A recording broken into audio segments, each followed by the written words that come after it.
Hello everyone, I am Shalini Singh and welcome back to achieve it. आज हम पढ़ेंगे कि नॉन कॉपरेशन मूवमेंट का पीजेंट्स और ट्राइबल्स पे क्या असर पड़ा। इन लोगों ने कैसे पार्टिसिपेट किया नॉन कॉपरेशन मूवमेंट में। आपको पता है कि कांग्रेस का जो सेशन हुआ था नागपुर में दिसंबर 1920 में, उसमें ये बात कर ली गई थी कि अब इंडिया में नॉन कॉपरेशन मूवमेंट स्टार्ट होगा। फिर जनवरी 1921 में ये मूवमेंट इंडिया में स्टार्ट हो भी गया। सबसे पहले हमने प्रीवियस वीडियो में पढ़ा था कि टाउन्स में जो मिडिल क्लास रहते थे उन्होंने क्या किया, उन्होंने अंग्रेज़ों की गुड्स और सर्विसेज को बायकॉट करना शुरू कर दिया कि ना हम अंग्रेज़ों का कोई सामान यूज़ करेंगे, ना उनके द्वारा प्रोवाइड की जा रही किसी भी सर्विस को अपनाएंगे, किसी भी गवर्नमेंट जॉब को नहीं हम एक्सेप्ट करेंगे। ठीक है, तो ये सारी चीज़ें तो टाउन में चल रही थी। कंट्री साइड में क्या हो रहा था ये हम इस वीडियो में पढ़ेंगे। तो आपको पता है कि अवध में एक जो पीजेंट्स का जो मूवमेंट हो रहा था उसको किसने लीड किया था, उसको लीड किया था बाबा रामचंद्र ने, जो कि एक सन्यासी थे। इससे पहले बाबा रामचंद्र इंडेंजर्ड लेबर थे और उनको इंडेंजर्ड लेबर के रूप में फिजी ले जाया गया था। फिजी एक आइलैंड कंट्री है। इंडेंजर्ड लेबर देखो क्या होता है कि जब भी हमारे इंडिया से लेबर्स पहले क्या किया करते थे ब्रिटिशर्स कि हमारे इंडिया से लेबर्स को उठा के किसी दूसरी कंट्री में ले जाते थे या दूसरे किसी आइलैंड पे ले जाके उनसे मजदूरी करवाते थे, तो उनको इंडेंजर्ड लेबर बोला जाता था। तो बाबा रामचंद्र भी इंडेंजर्ड लेबर थे। अब वो कैसे भी इंडिया वापस आते हैं और इंडिया वापस आने के बाद उन्होंने पीजेंट्स के साथ मिलकर एक मूवमेंट स्टार्ट किया। और ये मूवमेंट किसके खिलाफ था? तुलकदार्स और लैंडलॉर्ड्स के खिलाफ। क्यों इनके खिलाफ ये लोग लड़ रहे थे? क्योंकि ये लोग जो तुलकदार और लैंडलॉर्ड्स थे वो बहुत ज़्यादा टैक्स मांगते थे पीजेंट्स से, और पीजेंट्स के लिए पॉसिबल ही नहीं हो पाता था कि वो इतना ज़्यादा टैक्स दे पाए। क्यों नहीं पॉसिबल हो पाता था? क्योंकि जो लैंडलॉर्ड्स थे वो पीजेंट्स से बेगारी कराते थे। बेगार क्या होता है? बेगार ये होता है कि जब आप अपनी ज़मीन पे पीजेंट्स से काम भी करवाते हो और उनको कोई मजदूरी भी नहीं देते, ठीक है, तो उसको बेगारी बोला जाता है। तो बेगार जो था, पीजेंट्स हैड टू डू बेगार and work and landlords farm without any payment. ठीक है, उनको बिना किसी पेमेंट के काम करना पड़ता था। दूसरी चीज़ क्या थी कि उनके जॉब की कोई सिक्योरिटी भी नहीं थी। कभी भी लैंडलॉर्ड्स पीजेंट्स को निकाल सकते थे और इनका कोई अधिकार भी नहीं रहता था ज़मीन पे या अपनी जॉब पे। ठीक है, तो इसीलिए पीजेंट्स बहुत ज़्यादा परेशान थे। और पीजेंट्स ने ये जो मूवमेंट किया उसमें इन्होंने डिमांड क्या की कि पहले तो टैक्स को कम किया जाए और ये जो बेगार सिस्टम है इसको एबॉलिश किया जाए, ख़त्म किया जाए। ठीक है, तो इसीलिए ये डिमांड थी पीजेंट्स की। और इस डिमांड को पूरा करने के लिए पीजेंट्स ने सोशल बायकॉट करना शुरू कर दिया ऑप्रेसिव लैंडलॉर्ड्स का। जो लैंडलॉर्ड्स बहुत ज़्यादा ऑप्रेसिव थे, जो बहुत ज़्यादा अत्याचार करते थे, उनका इन्होंने सोशल बायकॉट कर दिया। अब सोशल बायकॉट क्या होता है? सोशल बायकॉट में इन्होंने क्या किया कि जो नाई धोबी बंद थे वो ऑर्गेनाइज हो गए। उसमें क्या था कि जो लैंडलॉर्ड्स ज़्यादा अत्याचार करेंगे, नाई उनके यहाँ जाके काम नहीं करेगा, धोबी भी उनके यहाँ काम नहीं करेगा। नाई मतलब बार्बर, जो कि बाल काटते हैं। धोबी वॉशरमैन है, आपका कपड़े धोता है। तो इन लोगों ने ये किया कि हम अब जाके लैंडलॉर्ड्स के यहाँ काम नहीं करेंगे, लैंडलॉर्ड्स को अपनी सर्विसेज नहीं देंगे। ठीक है, तो इन्होंने ये सब चीज़ें की। अब जब जून 1920 में जवाहरलाल नेहरू आए अवध में और उन्होंने राउंड लगाना शुरू कर दिया, मतलब वो हर जगह गए, पीजेंट्स से बात करते थे, उनकी समस्या को जानने की कोशिश करते थे। तो उन्होंने क्या किया, उन्होंने लोगों की, पीजेंट्स की समस्याओं को सुना और जवाहरलाल नेहरू ने और बाबा रामचंद्र ने मिलके एक अवध किसान सभा को सेटअप किया। ठीक है, उन्होंने एक अवध किसान सभा खोली। ठीक है, कब खोली? अक्टूबर में, अक्टूबर 1920 में। डेट्स याद रखना। ठीक है, अब ये सभा थी ये इतना ज़्यादा आगे बढ़ी, इतने ज़्यादा मतलब इसने अच्छे से काम किया लोग पीजेंट्स के लिए कि 1 महीने के अंदर इस सभा की 300 से ज़्यादा ब्रांचेस पूरे विलेजेस में स्टार्ट हो गई। ठीक है, अब धीरे धीरे नॉन कॉपरेशन मूवमेंट बढ़ता जा रहा था, लोग इसमें पार्टिसिपेट करते जा रहे थे। अवध के पीजन्स भी जो थे इसमें पार्टिसिपेट कर रहे थे, लेकिन नॉन कॉपरेशन मूवमेंट का मेन एम क्या था कि इसमें हम कोई भी वायलेंस नहीं करेंगे। ये गांधी जी चाहते थे कि हम किसी भी तरह का दंगा फसाद वायलेंस नहीं करेंगे, लेकिन अवध में चीज़ें क्या थी, एकदम उल्टी चल रही थी। वहाँ पे लोगों ने क्या किया, दंगा फसाद करना शुरू कर दिया। इसी वजह से कांग्रेस के जो लीडर्स थे ना, वो पीजेंट्स से खुश नहीं थे। वो नहीं चाहते थे कि पीजेंट्स मूवमेंट करें, क्योंकि जब पीजेंट मूवमेंट कर रहे थे तो ये लोग क्या कर रहे थे पीजेंट्स, कि तुलकदार और मर्चेंट्स पे अटैक कर रहे थे, बाजार को लूट लेते थे। ठीक है, और ग्रेन्स का जो पूरा बोरे वगैरह रहती थी, पूरे ग्रेन्स की दुकानें वगैरह लूट ली जाती थी। ठीक है, तो ये चीज़ हो रही थी 1921 में, और गांधी जी के नाम पे ये सारी चीज़ें लोग कर रहे थे। लोग कर रहे थे और कह रहे थे कि भैया ये तो हमें गांधी जी ने कहा है, क्योंकि नॉन कॉपरेशन मूवमेंट तो गांधी जी ने स्टार्ट किया था। लेकिन गांधी जी ने ये तो नहीं कहा था ना कि हम क्या करेंगे, हम वायलेंस करेंगे। गांधी जी ने ऐसा नहीं कहा था, वो वायलेंस के खिलाफ थे। लेकिन जो पीजेंट्स थे वो सब लोग महात्मा गांधी के नाम को बार बार इन्वॉल्व कर रहे थे कि हम जो भी एक्शन कर रहे हैं, जो भी चीज़ें कर रहे हैं, वो सिर्फ महात्मा गांधी के लिए ही कर रहे हैं, उनको सपोर्ट देने के लिए ही कर रहे हैं। तो ये सारी चीज़ें चल रही थी, इसीलिए कांग्रेस खुश नहीं थी पीजेंट्स से। ठीक है, अब देखो ट्राइबल्स में क्या हुआ, ये समझ में आया आपको कि पीजेंट्स में क्या था। ठीक है, एक बार फिर से आपको रिवाइज करा देती हूँ। देखो पीजेंट्स में क्या था कि पीजेंट्स क्यों परेशान थे, क्योंकि उनसे टैक्स बहुत लिया जाता था और उनसे बेगारी कराई जाती थी। ऊपर से उनके पास कोई जॉब सिक्योरिटी नहीं थी, कोई राइट्स भी नहीं थे। इसीलिए पीजेंट्स तुलकदार और लैंडलॉर्ड्स के खिलाफ अपना मूवमेंट स्टार्ट करते हैं। इस मूवमेंट में पीजेंट्स की हेल्प कौन करता है, बाबा रामचंद्र करते हैं, जो कि एक सन्यासी थे। पहले ये इंडेंजर्ड लेबर थे, जो कि इंडेंजर्ड लेबर के रूप में फिजी में काम इन्होंने किया था। ठीक है, तो सबसे पहले जब इन्होंने मूवमेंट इन लोगों ने स्टार्ट किया तो एक स्टार्ट हुआ इन लोगों का नाई धोबी बंद। इसमें क्या था कि ये लैंडलॉर्ड्स को बार्बर और वॉशरमैन की सर्विसेज नहीं देते थे। ऐसे लैंडलॉर्ड्स जो बहुत ज़्यादा अत्याचार करते थे, उनको ये लोग इन लोगों ने कहा कि अब हम आप लोगों के यहाँ आपके बाल नहीं काटेंगे, आपके कपड़े हम लोग नहीं धुलेंगे। उसके बाद जवाहरलाल नेहरू जब अवध में आए, उन्होंने लोगों के दुख दर्द को समझा।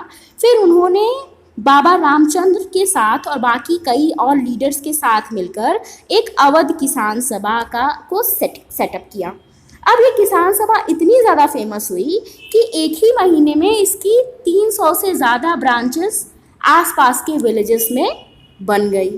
ठीक है, लेकिन ये जो मूवमेंट्स हो रहा था, इससे कांग्रेस के लीडर्स खुश नहीं थे।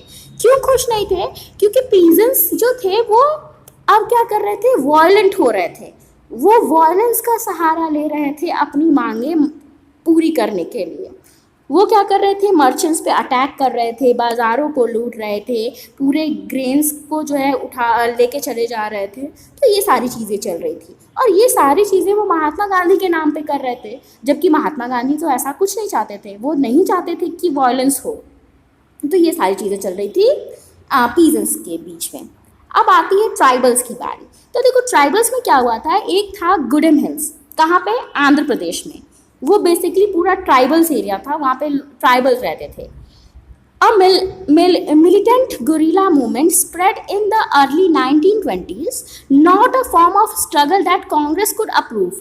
ये जो militant guerrilla movement हुआ था 1920s में, ठीक है, 1920 के दशक में जो ये मूवमेंट हुआ था, इसको कांग्रेस ने अप्रूव नहीं कर सकती थी कांग्रेस, क्योंकि ये भी एक तरह का वायलेंट मूवमेंट था, बहुत ज़्यादा इसमें भी वायलेंस हो रहा था। इसीलिए इस टाइप के मूवमेंट को भी कांग्रेस कभी भी अप्रूव नहीं कर सकती थी।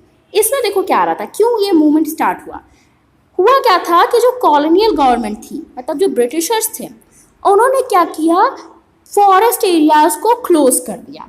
कि अब आपको पता है कि ट्राइबल्स जो सोसाइटी रहती है वो कहाँ रहती है, फॉरेस्ट में ही रहती है। वो लोग फॉरेस्ट प्रोडक्ट पे ज़िंदा रहते हैं, फॉरेस्ट में जो फल फूल होते हैं उनको खाते पीते हैं, लकड़ियों को इकट्ठा करते हैं, उनको बेचते हैं। मतलब वो पूरी तरह से उनकी लाइफ जो है फॉरेस्ट के में ही इन्वॉल्व रहती है। वो फॉरेस्ट नहीं रहेगा, फॉरेस्ट को अगर बंद कर दिया जाएगा तो ट्राइबल्स को भी सर्वाइव करना मुश्किल हो जाएगा। तो अंग्रेज़ों ने फॉरेस्ट को क्लोज़ कर दिया था और वहाँ पे मना कर दिया गया था कि लोग अब फॉरेस्ट में एंट्री नहीं कर सकते और ना ही अपने कैटल्स को वहाँ पे गेजिंग के लिए छोड़ सकते हैं और ना ही वहाँ से फ्यूल वुड और फ्रूट्स को इकट्ठा कर सकते हैं। ये सारी चीज़ें अंग्रेज़ों ने लगा दी कि ये चीज़ें अब आप फॉरेस्ट में नहीं कर सकते। अब इन सब चीज़ों की वजह से जो हिली पीपल थे, मतलब जो ट्राइबल्स थे, उनको बहुत ज़्यादा गुस्सा आ गया, क्योंकि उनको पता था कि अगर वो फॉरेस्ट पे नहीं जाएंगे, फॉरेस्ट से फ्यूल वुड और फ्रूट्स इकट्ठा नहीं करेंगे तो वो सरवाइव कैसे कर पाएंगे, उनका जीवन यापन कैसे होगा। ये समस्या थी ट्राइबल्स के सामने। और उनको ये भी लगता था कि फॉरेस्ट पे तो उनका ट्रेडिशनल अधिकार है, वो फॉरेस्ट में ही पैदा हुए हैं और फॉरेस्ट की हर चीज़ पे ट्राइबल्स का अधिकार है। ऐसा किसको लगता था? ऐसा ट्राइबल्स को लगता था। लेकिन अब ब्रिटिशर्स क्या कर रहे थे? ब्रिटिशर्स लगातार ट्राइबल्स को फोर्स कर रहे थे कि वो क्या करें, वो बेगारी करें रोड बिल्डिंग में। मतलब रोड बिल्डिंग में वो लेबर की तरह काम करें और उनको बिल्कुल पैसा वैसा टाइम पे नहीं मिलेगा, ना ही उनको कोई जॉब सिक्योरिटी होगी। बेगार का मतलब ही यही होता है, हमने अभी कुछ देर पहले ही डिस्कस किया था, है ना। तो ये सारी चीज़ें चाहती थी गवर्नमेंट, इसीलिए उसने फॉरेस्ट को बंद करा दिया। लेकिन ट्राइबल्स जो थे वो ऐसा नहीं चाहते थे। अब एक स्पेशल बड़े ही इंटरेस्टिंग से कैरेक्टर सामने आते हैं, उनका नाम है अल्लूरी सीताराम राजू। ये क्लेम करते थे, ये कहते थे कि मेरे पास क्या है, बहुत सारी पावर्स हैं, मैं एकदम सही भविष्यवाणी कर सकता हूँ और मैं लोगों को ठीक कर सकता हूँ, लोगों की प्रॉब्लम्स को सॉल्व कर सकता हूँ, और अगर मुझे गोली भी मार दी जाए ना तो भी मैं ज़िंदा रहूँगा, मैं बुलेट शॉट पे भी सरवाइव कर लूँगा। तो ये सारी चीज़ें किसके पास थी? ये सारी पावर्स अल्लूरी सीताराम राजू के पास। और आपको पता है कि ट्राइबल्स जो होते हैं वो इतने पढ़े लिखे उस टाइम तो थे नहीं, तो उन लोगों के लिए ये सारी चीज़ें क्या थी, ये सारी बातें बहुत बड़ी थी। वो अल्लूरी सीताराम राजू को भगवान का रूप समझने लगे, वो उनको इनकारनेशन ऑफ गॉड समझने लगे। ठीक है कि आप ये तो भैया एक भगवान की तरह हमारे सामने आ गए हैं, अब ये हमें बचा लेंगे।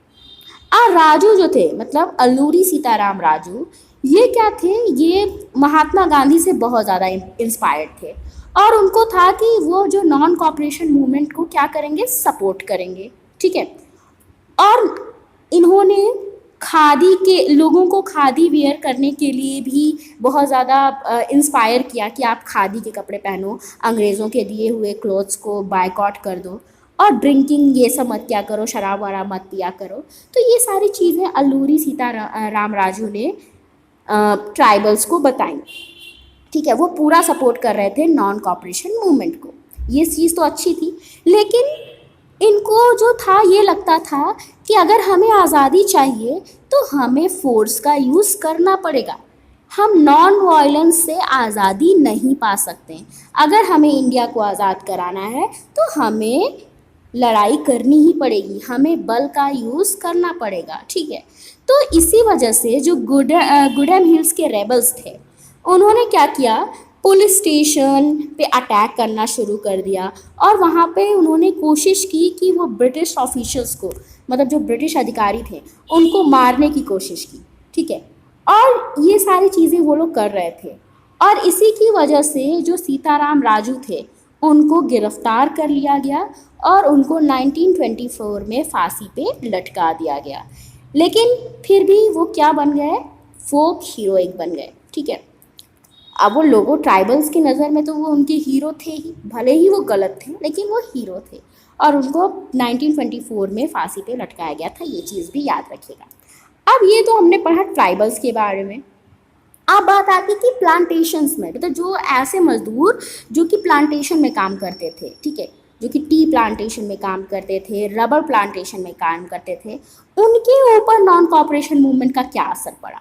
देखो, आपको पता है कि आसाम में टी प्लांटेशन होती है, ठीक है, तो वहाँ पे बहुत भारी मात्रा में वर्कर्स रहते थे और उनको ले जाके ज़बरदस्ती अंग्रेज़ वहाँ पे उनसे प्लांटेशन का काम करवाते थे। और उनके लिए फ्रीडम का मतलब सिर्फ यही था कि वो अपनी मर्ज़ी से कहीं भी आ जा सकें और उनको अपने गांव जाने की, अपने लोगों से मिलने की इजाज़त मिल सके, क्योंकि उनके लिए ऐसा नहीं था। उनको ला के पूरा असम में फंसा दिया गया था, वो अपनी मर्ज़ी से कहीं जा नहीं पा रहे थे, अपने लोगों से मिल नहीं पा रहे थे। तो वो जो प्लांटेशन वर्कर्स थे ना, वो चाहते थे कि बस हमें ये मंजूरी मिल जाए कि हम अपने गांव वापस जा पाएँ, ठीक है। एक एक्ट आया था, इनलैंड इमिग्रेशन एक्ट ऑफ 1859। इसके तहत में क्या था कि plantation workers were not permitted to leave the tea garden without permission and in fact they were rarely given such permissions. मतलब ये जो एक्ट आया था, इनलैंड इमिग्रेशन एक्ट 1859 में, इसमें ये कहा गया था कि जो प्लांटेशन वर्कर्स है ना, इनको टी गार्डन को छोड़ के जाने की अनुमति नहीं है, कि ये बिना अंग्रेज़ों की परमिशन के टी गार्डन को छोड़ के नहीं जा सकते। और इनको परमिशन भी नहीं मिलती थी। अगर ये बहुत कोशिश करें कि अंग्रेज़ इनको परमिशन दे दे तो वो भी नहीं मिलता था, बहुत ही मुश्किल से इनको परमिशन मिलती थी, ठीक है। तो जब उन्होंने सुना नॉन कॉपरेशन मूवमेंट के बारे में, तो उनको लगा कि बस अब तो सब कुछ अच्छा हो जाएगा, अब गांधी राज आने वाला है, अब उनकी सारी प्रॉब्लम्स ख़त्म हो जाएगी। तो उन्होंने क्या किया कि लगभग 1000 ऑफ वर्कर्स क्या किए, उन्होंने पूरी अथॉरिटी को मानने से इनकार कर दिया, अंग्रेज़ों की बात नहीं मानी और उन्होंने पूरा प्लांटेशन फील्ड को छोड़ दिया और अपने अपने घर की तरफ जाने लगे कि अब हम आपके यहाँ काम नहीं करेंगे, अब तो गांधी राज आ गया, अब हमें गांधी जी आप लोगों से मुक्ति दिलाएंगे, अब हम आराम से अपने विलेज वापस जा सकते हैं। तो ऐसा ही उन्होंने किया, वो चल दिए अपने विलेज की तरफ। लेकिन बीच रास्ते में ही स्ट्राइक चल रही थी, किसकी, रेलवेज की और स्ट्रीमर्स की, ठीक है। जो रेलवे में लोग थे, उन लोगों ने भी स्ट्राइक की थी और जो नाव वाव चलाते थे, स्टीमर्स चलाते थे, उन लोगों ने भी स्ट्राइक की थी। अब उस स्ट्राइक की वजह से ये जो प्लांटेशन वर्कर्स थे, ये पकड़ लिए जाते हैं पुलिस के हाथों और पुलिस इनको बहुत पीटती है और इनको वापस भेज देती है प्लांटेशन वर्किंग में, ठीक है, कि जाओ जहाँ से आए थे वहीं वापस चले जाओ। तो इनको वापस जाना पड़ता है आसाम। तो ये सारी चीज़ें हुई थी किनके साथ, प्लांटेशन वर्कर्स के साथ, ठीक है। अब देखो, आपको पता है कि कांग्रेस ऐसा नहीं चाहती थी, महात्मा गांधी ऐसा नहीं चाहते थे। वो क्या चाहते थे कि उनका मूवमेंट बड़े ही शांत तरीके से चले, कोई भी वॉयलेंस ना हो। लेकिन हो क्या रहा था, लगातार वॉयलेंस हुआ जा रहा था, ठीक है। तो ये सारी चीज़ें गांधी जी को बहुत दुखी कर रही थी। और जो ट्राइबल्स थे, जो पीजेंट्स थे, वो लगातार नारे दे रहे थे स्वतंत्र भारत का। अब इससे ये समझ में आ रहा था कि हम अलग अलग लेवल पे मूवमेंट कर रहे थे। टाउन में अलग तरीके से मूवमेंट हो रहा था, पीजेंट्स तुलकदार के खिलाफ मूवमेंट कर रहे थे, ट्राइबल सोसाइटी गवर्नमेंट के खिलाफ मूवमेंट कर रही थी। सबका अपना अपना रीज़न था, लेकिन सब ये चाहते थे कि हमारा भारत क्या हो, स्वतंत्र हो। इसीलिए सबने जो है एक स्लोगन दे दिया था, स्वतंत्र भारत का, ठीक है। लेकिन ये सब चीज़ों के बाद वॉयलेंस इतना ज़्यादा बढ़ गया कि आपको पता है कि ये चौरी चौरा हत्याकांड हुआ था कहाँ पे, गोरखपुर में एक जगह है चौरी चौरा, ठीक है। महात्मा गांधी के नॉन कॉपरेशन मूवमेंट को वापस लेने की एक वजह ये भी थी कि चौरी चौरा इंसिडेंट हो गया था 1922 में। इसमें क्या हुआ था कि एक पीसफुल डिमॉन्स्ट्रेशन चल रहा था, मतलब लोग पीसफुली इकट्ठा होकर बातें कर रहे थे और पुलिस आके उन लोगों पे हमला करना शुरू कर देती है, उन पे गोली वोली चलाना शुरू कर देती है। लोगों को गुस्सा आता है और लोग क्या करते हैं, पुलिस स्टेशन में आग लगा देते हैं। अब इस आग की वजह से बहुत सारे पुलिसमैन तो मारे ही जाते हैं, साथ में वहाँ पे कुछ सिविलियंस भी रहते हैं, वो लोग की भी जान चली जाती है। महात्मा गांधी को इस चीज़ से बहुत ज़्यादा धक्का लगता है और वो नॉन कॉपरेशन मूवमेंट को कॉल्ड ऑफ कर लेते हैं। मतलब वो कहते हैं कि अब हम नॉन कॉपरेशन मूवमेंट को और ज़्यादा आगे नहीं बढ़ा सकते। तो याद रखना, चौरी चौरा जगह है, कहाँ पे है? गोरखपुर में, गोरखपुर डिस्ट्रिक्ट में, यूपी में। और ये चौरी चौरा इंसिडेंट कब हुआ था? 1922 में। इसके बाद ही गांधी जी ने अपना नॉन कॉपरेशन मूवमेंट वापस ले लिया था। तो आई होप आपको इतना सब समझ में आया होगा। वीडियो अच्छा लगा हो तो लाइक करो, चैनल को सब्सक्राइब करो और वीडियो को शेयर करो। Thank you for watching.